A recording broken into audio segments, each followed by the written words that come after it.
Fais l'exercice mental il y a un an. Comment tu voyais ta vie dans un an? Et en fait, un an après, rien ne s'est passé comme prévu. J'ai vendu la boîte en très peu de temps, je suis reparti dans la maison de famille. Et ben maintenant, refais l'exercice. Où est-ce que tu te vois dans un an? Bah regarde, ça se trouve, dans un an, ce sera aussi différent de ce que tu imagines que ce qui s'est réellement passé vis-à-vis de l'année dernière. C'est un peu excitant, je trouve. Double expresso, avec beaucoup de glaçons. Donc du coup, vous le savez, je m'offre une année un peu tranquille après la vente de ma boîte. Et je suis un peu terrifié de réaliser que ça fait bientôt 3 mois et demi déjà que je suis arrivé ici, que j'ai quitté mon appart à Lyon et que je suis venu m'installer ici dans la maison de campagne. Et alors, même si clairement je kiffe ma nouvelle vie, c'est un bonheur, je fais que des trucs qui me font kiffer, je me sens bien mieux dans ma peau, je perds du poids, je fais des activités vraiment sympas, il n'y a pas de souci là-dessus, j'adore. Et bah pour autant, j'y vois pas encore plus clair sur c'est quoi la suite de l'aventure. Et qu'est-ce que je vais faire quand cette année de kiff sera terminée. Et assez récemment, je partageais un peu avec mes potes cette petite boule au ventre que j'ai de me dire c'est cool jusqu'à avril prochain, qui est un peu ma deadline de la glande que je me suis fixée. En gros, j'ai quitté mon appart en avril dernier, début avril, et je me suis laissé un an tout rond à partir de cette date, donc jusqu'à avril 2027, pour profiter un peu. Du coup, j'ai dit à ma mère que je rentrais dans la maison de campagne. Alors, dans les faits, je vais être amené à bouger pas mal, à gauche, à droite, et je serai pas là en non-stop. Mais en vrai, retourner un an chez ses parents à 35 ans, c'est déjà pas mal. J'avais pas envie d'imposer non plus ma présence à ma mère pendant 1000 ans. Je trouve que c'est déjà très généreux de sa part de me réaccueillir à la maison pendant un an. Et donc, à la fin de cette fameuse année, l'idée, ce serait de retrouver une activité, de retrouver un job, de recommencer à vivre un peu plus normalement, quoi.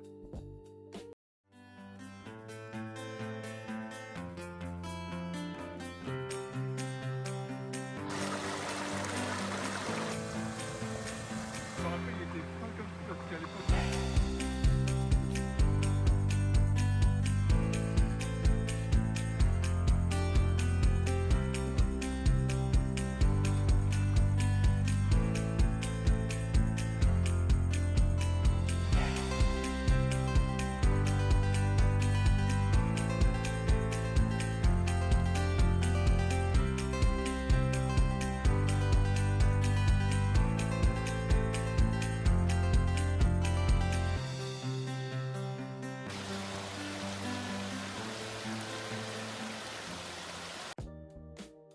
Bon, et du coup, en gros, je partageais un peu avec mes potes cette petite boule au ventre, cette petite trouille que je commence à avoir depuis quelques semaines, de me dire, bon, j'ai un an pour kiffer, comment j'occupe mon année?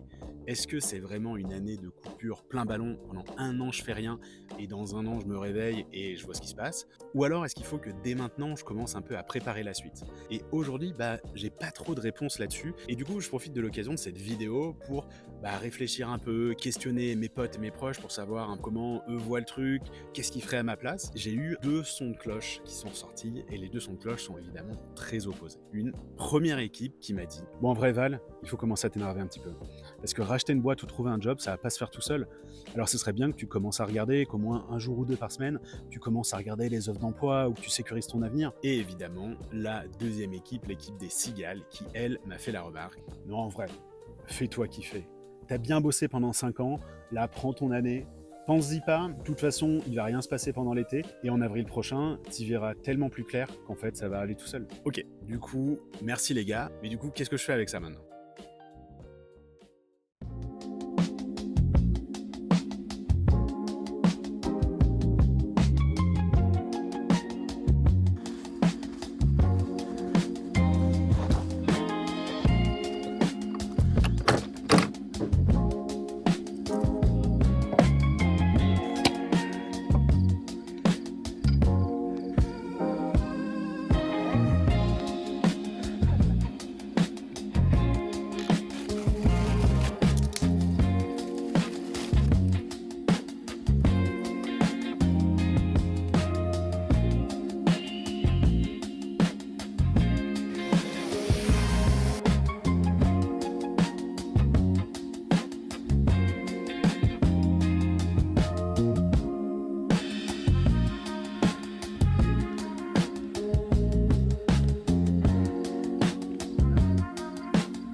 dans cette histoire, je pense que ma vérité, elle se trouve un peu entre les deux. C'est-à-dire qu'il faut que je prenne un temps, évidemment, pour me poser, kiffer, faire un peu tous ces trucs que j'ai pas pu faire ces dernières années, parce que je pense que j'ai besoin un peu de récupérer, et aussi parce qu'en effet, c'est en prenant ces temps un peu plus calmes en général qu'on arrive à y voir un peu plus clair sur ses envies, sur ce qu'on a envie de faire. Mais d'un autre côté, c'est vrai que je sais que j'arriverai pas à embrasser pleinement le kiff de cette année si j'arrive pas un peu à avoir une étoile du Nord, au moins une direction vers laquelle j'ai envie d'aller après. Et en parallèle de ça, il y a un autre truc aussi, c'est que j'ai un peu le FOMO de pas vraiment profiter de cette année. Je sais que le fait d'avoir une année complète où je peux kiffer, où j'ai une situation assez confortable, où je sais que derrière je vais pouvoir facilement retrouver un truc, j'ai l'impression de pas le kiffer à 100%. Je me faisais une tonne de films dans la tête en rêvant un peu de cette période, en me disant dès que c'est terminé, direct je me casse à l'étranger, je fais plein de voyages. On en avait déjà un peu parlé dans une vidéo précédente. Là, ça fait presque 4 mois que je suis là. Et en fait, je me rends compte que j'ai pas fait de gros craquages, de trucs vraiment super zinzin. Et je me demande si je suis pas un peu en train de passer à côté de mon année. Je pense que non. Parce que je crois que j'avais vraiment besoin de prendre du temps pour me poser. Et c'est même une bonne chose parce que c'est grâce à ce temps un peu plus calme que j'ai réussi à trouver les projets qui arrivent pour la suite. Bon, du coup, pour en revenir au sujet, j'ai un peu arbitré le truc en me fixant un peu une deadline jusqu'à septembre, jusqu'à début septembre. Je ne pense pas à la suite. Les mois qui arrivent, de toute façon, il ne se passera pas grand-chose parce que juillet, août, en général, tout est un peu mort, le business est un peu mort.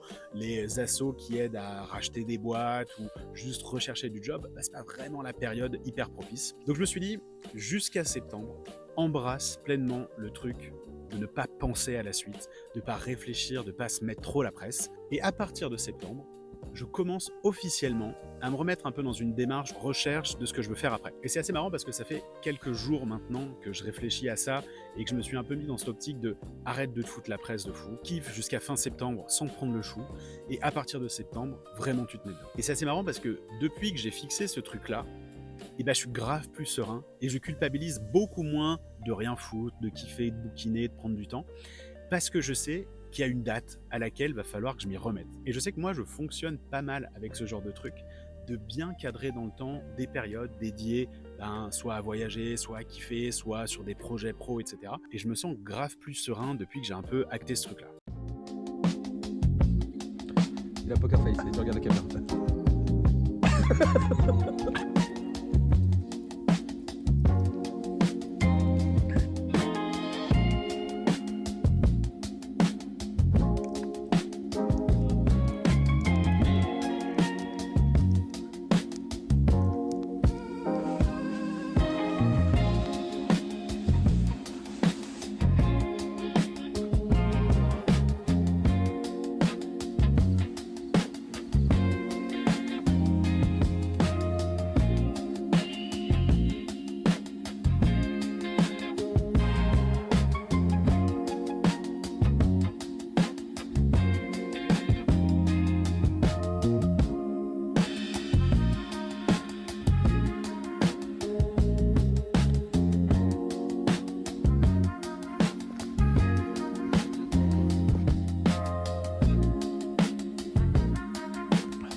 Et un autre truc marrant que je voulais vous partager, c'est une réflexion qu'on m'a fait il n'y a pas très longtemps et que j'ai trouvé hyper smart.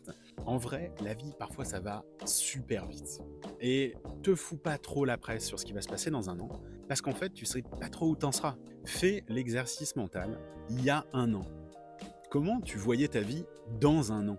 Et en fait, à l'époque, ma vie, je la voyais sur des rails.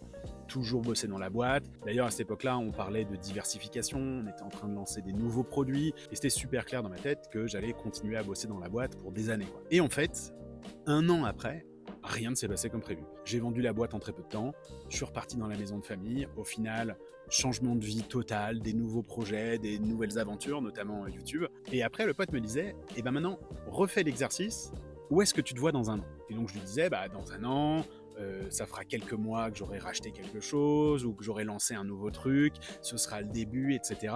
Et il me dit, regarde, ça se trouve, dans un an, ce sera aussi différent de ce que tu imagines que ce qui s'est réellement passé vis-à-vis de l'année dernière. Et là, tu te fais, ouais, grave en fait. En fait, tout peut arriver. Et en vrai, je trouve ça hyper excitant de me dire que, ouais, en fait, je peux pas trop prévoir, a fortiori dans une période qui est aussi fluctuante que maintenant. Et c'est à la fois vertigineux de trouille, parce que, bah, où est-ce que j'en sais dans un an? J'en sais rien. Et à la fois hyper excitant de me dire, bah, il peut arriver des énormes dingueries. Autant dans un an, je suis devenu skipper et je vis en faisant de la voile. J'ai remonté une boîte, j'ai remonté 2 boîtes. Autant j'ai trouvé l'amour et j'ai suivi une nana à l'autre bout du monde. En fait, il y a 1000 trucs qui peuvent arriver. Et ça sert à rien de trop stresser sur les trucs sur lesquels bah, t'as pas vraiment le contrôle en fait. Et en vrai, je trouve cet exercice de pensée hyper sympa et je vous invite à le faire vous-même. Où est-ce que vous vous imaginiez il y a un an? Et dans quelle mesure ça correspond à ce que vous faites vraiment maintenant? Et faites cet exercice pour l'année qui vient. Et qui sait, dans un an, vous serez peut-être à 1000 km de là où vous pensez être. C'est un peu excitant, je trouve. Bref, voilà, je voulais vous partager un peu cette réflexion, ce petit dilemme entre l'envie de kiffer à fond et de plus trop réfléchir, mais le fait que c'est difficile quand on est dans un coin de sa tête, qu'on sait pas trop vers où aller et comment ça va se passer après. Voilà un peu pour la réflexion de cette semaine. J'espère que ça vous fera réfléchir. Je vous invite vraiment à faire ce petit exercice de réfléchir à l'année prochaine. Je trouve ça vraiment cool. Je pense que c'est un truc que je vais garder et que je referai. Merci beaucoup d'avoir regardé cette vidéo jusqu'au bout. N'hésitez pas à vous abonner, n'hésitez pas à partager si vous avez trouvé ça intéressant. Et du coup, bah, je vous dis à la semaine prochaine.